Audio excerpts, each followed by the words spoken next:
नमस्ते दोस्तों, मैं विजय ठक्कर और आप सबका स्वागत करता हूं हमारे एक नए मंथली एनालिसिस वाले वीडियो में। अभी आज के वीडियो में मैं आप लोगों के साथ डिस्कस करने वाला हूं लास्ट मंथ में मार्केट में क्या हुआ और आने वाले मंथ में क्या हो सकता है, क्योंकि अभी हमारा जो मई मंथ है वो ऑलमोस्ट क्या वो क्लोज ही हो चुका है। तो अभी जो मंथली क्लोजिंग होता है ना, वो बहुत ज़्यादा इंपॉर्टेंट होता है एनालिसिस करने के प्रोस्पेक्ट से। और मंथली क्लोजिंग के अंदर भी सबसे फेवरेट जो मेरा है वो है किंग कैंडल। अगर किसी भी स्टॉक में किंग कैंडल के साथ एक स्ट्रॉन्ग ब्रेकआउट आया है तो वो मेरे नज़र में हमेशा रहता ही है। और ये जो लास्ट मंथ था हमारा मई मंथ का, उसमें सरप्राइजिंगली मार्केट ने तो कुछ खास ज़्यादा अच्छा परफॉर्म नहीं किया है, बट कुछ ऐसे स्टॉक है जहां पे बहुत ही ज़्यादा स्ट्रॉन्ग ब्रेकआउट्स आए हैं। तो आज मैं आप लोगों के साथ वो भी डिस्कस करूंगा। और उससे पहले मैं आप लोगों को बता दूं, जैसे लास्ट मंथ में आपने देखा था कि मैंने आप लोगों के साथ मेरा ऑडियो नोट शेयर किया था। तो मेरी आँख के यहाँ पे थोड़ा बहुत स्वेलिंग हो गया था, और थोड़ा बहुत नहीं, बहुत ज़्यादा ही हो गया था। तो उसके रिलेटेड मैंने ईएनटी डॉक्टर को बताया, फिर आई स्पेशलिस्ट को बताया, फिर नॉर्मल फिजिशियन को बताया। बहुत सारे डॉक्टर ने बहुत सारी चीज़ें बोली, बट फाइनली हम लोग ने एमआरआई निकाला है, ब्रेन का एमआरआई। और मैं यहाँ पे सूरत में आया हूँ ये मंथन में एज अ स्पीकर। तो वो एमआरआई रिपोर्ट में अभी ये आया है कि भाई मुझे साइनस इन्फेक्शन हुआ है, तो यहाँ पे अपर साइड और यहाँ पे लोअर साइड में साइनस इन्फेक्शन है। तो अब मैं वापस मुंबई जाऊंगा, तो एक ईएनटी डॉक्टर के साथ मेरा अपॉइंटमेंट है, फिर वो डिसाइड करेंगे कि क्या होने वाला है। बट जो ज़्यादा मेजर डर था ना, वो फिलहाल नहीं है, अभी फिलहाल नहीं। आई विश कभी ना हो, बट वो नहीं है। और आँख में कुछ भी प्रॉब्लम नहीं था, बट आँख के यहाँ पे स्वेलिंग आ रही थी, तो मुझे लगा ये आई इन्फेक्शन वगैरह हो सकता है, बट वैसा था नहीं। तो खैर, अभी हम लोग हमारे मार्केट के ऊपर आते हैं। और आप लोगों ने, सब लोग ने भी बहुत अच्छे लास्ट वीक वाले वीडियो में कमेंट्स किए थे, उसके लिए आप लोगों को थैंक यू। अभी देखो, लास्ट वीक में हम लोग ने देखा कि मार्केट में कुछ खास नहीं हुआ। 3 दिन मार्केट नॉर्मल था, फ्लैट था। और उसके बाद सडनली फ्राइडे को मार्केट में एक सेलिंग आई, और वो सेलिंग भी एमएससीआई का जो रीबैलेंसिंग था इंडेक्स का, उसके वजह से आया था। तो कुछ खास ऐसे आप नहीं बोल सकते कि मार्केट एकदम ही ज़्यादा खराब था, बट एकदम अच्छा भी नहीं था। और जो वॉर भी चल रहा है ईरान और यूएस का, उसके ऊपर भी कुछ मतलब कंक्लूजन नहीं आ रहा है। कभी कुछ न्यूज़ आ रही है, कभी कुछ न्यूज़ आ रहा है, बट कुछ भी कॉन्क्रीट ऐसी बातें हम लोगों तक नहीं आ रही है। तो चलो अभी हम लोग देखते हैं कि भाई लास्ट वीक में मार्केट में क्या हुआ था। तो देखो, अभी आप ये है ना निफ्टी का मंथली टाइम फ्रेम का चार्ट देख रहे हो। मेरे लिए सबसे इम्पॉर्टेंट जो रेजिस्टेंस है वो ये मंथ का हाई है, विच इज़ मार्च मंथ का हाई। वो है 24,989। और जो इम्पोर्टेंट सपोर्ट है वो यही मंथ का लो है, विच इज़ 22,283। ये इसलिए है क्योंकि ये बहुत ही बड़ा रेड कैंडल था। आई नो उसके बाद एक सेल ऑफ का फॉलो अप नहीं आया है, which is good thing. But इसमें एक फेल होने के लिए इसका हाई तोड़ना ज़रूरी है, या फिर ये कंटिन्यूशन होने के लिए इसका लो ब्रेक करना ज़रूरी है। अब अगर आप वीकली टाइम फ्रेम में जाओगे ना, तो आप लोग यहाँ पे नोटिस करोगे कि ये हमारा पहला बहुत ही इम्पॉर्टेंट एक स्विंग लो था। फिर यहाँ पे निफ्टी ने इसको ब्रेक कर दिया था। बट अभी आप देखो, यहाँ पे ये यही रेजिस्टेंस लेवल को ब्रेक करने का स्ट्रगल कर रहा है। तो 23,300 से लेके 24,300 से लेके 24,600 भी एक बहुत इंपॉर्टेंट रेजिस्टेंस है। और फिर फाइनली हमारा 24,990, विच इज़ लाइक 25,000 ओनली। और अभी ये जो डाउन साइड में 22,200 से लेके 100 लेवल ब्रेक हो गया, तो हमारे लिए ज़्यादा अच्छी बात नहीं होगी। बैंक निफ्टी में अगर आप देखोगे ना, तो खैर बैंक निफ्टी में कुछ खास इतना ज़्यादा कुछ आप बोल नहीं सकते कि बैंक निफ्टी में ख़राब हुआ है या अच्छा हुआ है। बट बैंक निफ्टी भी ओके ओके है। अगर आप वीकली टाइम फ्रेम में देखोगे तो बैंक निफ्टी का इंपॉर्टेंट रेजिस्टेंस जो है 57,450 है। और इम्पॉर्टेंट सपोर्ट अभी जो रिसेंटली मारा था 49,900, या फिर आप ये स्विंग लो को भी 52,700 से आप इम्पॉर्टेंट सपोर्ट लगा सकते हो। तो खैर, ये हमारा निफ्टी बैंक निफ्टी का इम्पॉर्टेंट सपोर्ट रेजिस्टेंस था। अभी अगर आप एफ का डेटा देखोगे, तो आप देखो यहाँ पे वैसे लास्ट वीक हम लोगों को एक दिन ईद के वजह से छुट्टी थी। और आप यहाँ पे देखो, एक दिन एफ की बाइंग हुई है, फिर नॉर्मल वही सेलिंग, और 29 मई को सबसे बड़ी सेलिंग हुई है, बट ये मैंने जैसे आप लोगों को बोला MSCI जो रीबैलेंसिंग था उसके वजह से इसका इतना बड़ा सेलिंग हुआ है। ये नंबर आप इसको पूरा एक्यूरेटली ऐसा नहीं बोल सकते कि ये टोटल सेलिंग है, इसमें जो रीबैलेंसिंग का नंबर है उसके वजह से ज़्यादा ये सेलिंग आप लोगों को देखने मिल रही है। अभी लास्ट वीक में सेक्टर कौन से चले, तो आप देखो यहाँ पे mid and small cap, IT telecom, फिर मीडिया, PSU बैंक, EV, ये सारे चले। अगर खराब सेक्टर की बात करें तो CPSE, health care, FMCG, oil and gas, capital market, मतलब जो पिछले टाइम चल रहे थे उन्होंने थोड़ा बहुत प्रॉफिट बुकिंग आया है। बट लास्ट मंथ में अगर आप देखोगे तो mid and small cap IT telecom, mid and small cap health care, pharma, capital market, health care, mid and small financial services, chemical, metal, ये सारे सेक्टर ने आउट परफॉर्म किया है।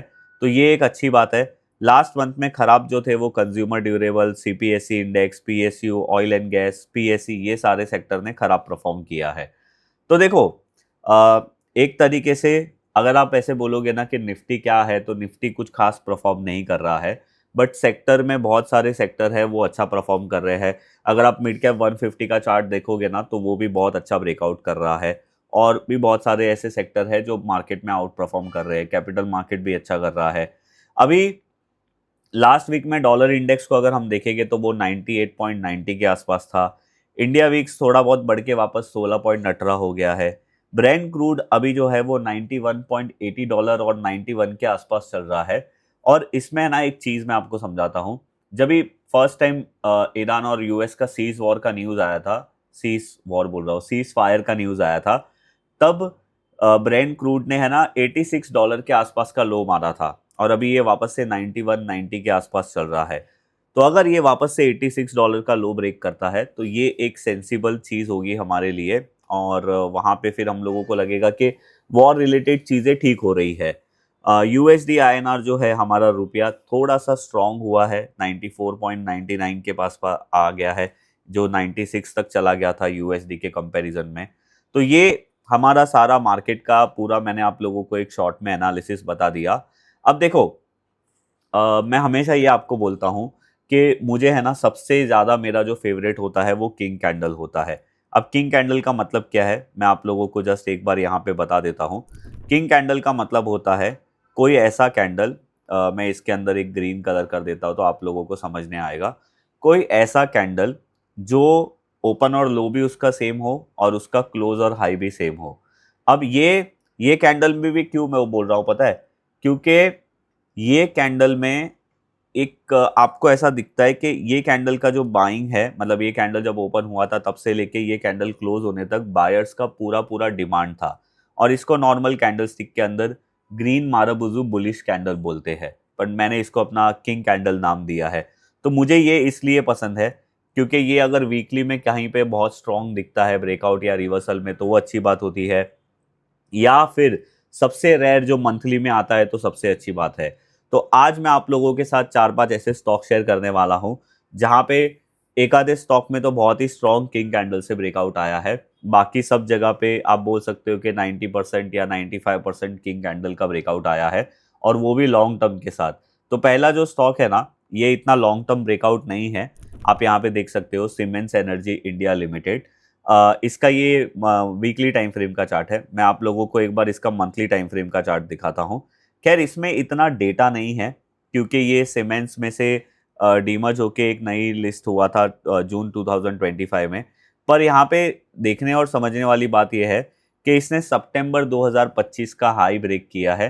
अभी मैंने आपको क्या बोला था, किंग कैंडल क्या होता है, जिसका ओपन और लो सेम होता है और जिसका क्लोज और हाई सेम होता है। इसमें वो है नहीं, इसमें यहाँ पे भी शैडो है, इसमें यहाँ पे भी शैडो है। तो ये मैं बोलूँगा कि ये किंग कैंडल नहीं है, बट येस आप इसका ब्रेकआउट कंसीडर कर सकते हो। अगर ये स्टॉक ने अभी रिसेंट जो अपना स्विंग लो मारा है विच इज़ 3000, ये ब्रेक कर देगा तो खराब हो जाएगा, और आप रेंज कैलकुलेशन लगा के ऊपर देख सकते हो कि इसकी अपसाइड पॉसिबिलिटी क्या है। इवन इसने वीकली ब्रेकआउट भी अच्छा दिया है। अब जो हमारा आज का सेकंड स्टॉक है वो है बजाज कंज्यूमर केयर, और आप बजाज कंज्यूमर केयर का भी मंथली टाइम फ्रेम का चार्ट देख रहे हो।